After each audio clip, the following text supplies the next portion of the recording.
¿Has escuchado que la historia está condenada a repetirse? Eso ocurre todo el tiempo en el mundo financiero. La historia nos muestra qué va a pasar a futuro.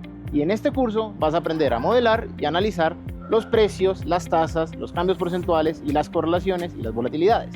Esto te permitirá mejorar la toma de decisiones en tu empresa. Este curso te brindará las herramientas para, primero, tomar decisiones financieras con un mayor sustento analítico mediante modelos de series de tiempo.